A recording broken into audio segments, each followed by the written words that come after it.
মাছটা গেছে গা। ওই যে একটা মাছ দেখা যাচ্ছে, দেখি দেখি জুম করে পাওয়া যায় নাকি। আচ্ছা আচ্ছা, পাওয়া যাচ্ছে না। এই যে আমাদের যমুনা সেতু, ঐতিহ্যবাহী টাঙ্গাইলের। এই যে ভাই আমাদের যমুনা যমুনা সেতু সবচেয়ে দীর্ঘতম একটি নদী। উঠতে পারি উঠতে দেন, আমাদের ঘাট ধাক্কা দিয়ে ফেলে বের করে দিয়েছে। নদীটা খুব সুন্দর, খুব সুন্দর, খুব সুন্দর একটি জায়গা।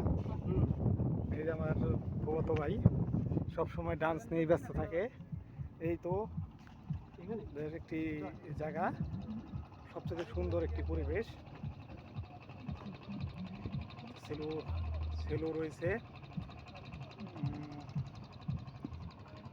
তো আর বেশি ভাই যেতে পারবো না।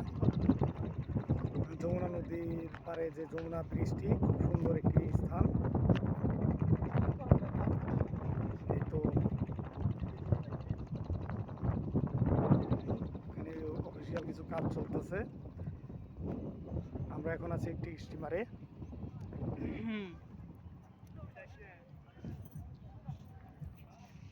দেখেন ঈদের মধ্যে কত মানুষজন হয়, কত সুন্দর একটি পরিবেশ, মনোরম। এই দেখেন আমরা চলে এসেছি। এই যে আমার চাচাতো ভাই, hello guys, welcome to my YouTube channel. আমরা চলে সবাই এসেছি কত সুন্দর টাঙ্গাইলের ঐতিহ্যবাহী, এই যে এখানে জাহাজ, টাঙ্গাইলের ঐতিহ্যবাহী সেই যমুনা সেতুতে। এখানে অনেক বড় বড় ক্রেন রাখা হয়েছে, প্লাস এখানে বড় বড় টায়ারও আছে। ভাই এইখানে থাকার মতো অনেক জায়গা আছে।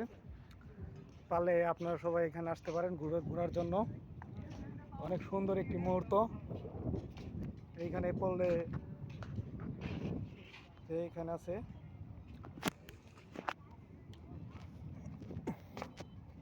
খুব সুন্দর একটি মুহূর্ত। সবাই আসতেছে ঘোরাঘুরি করার জন্য। অনেক মানুষ এই স্টিমারে আছে, আমরাও আছি। অনেক সুন্দর একটি মুহূর্ত। অনেক মানুষ এখানে থাকে, এখানে অফিসিয়াল কাজ করা হয় সরকারিভাবে।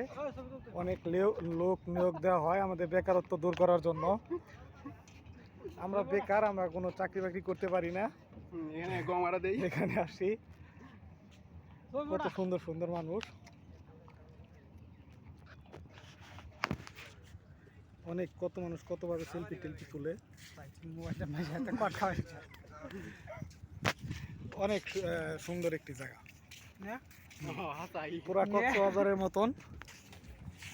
আচ্ছা ভাই, এখন লাইভ শেষ, তুমি এটা সেভ করে দাও। সেভ হয়েছে।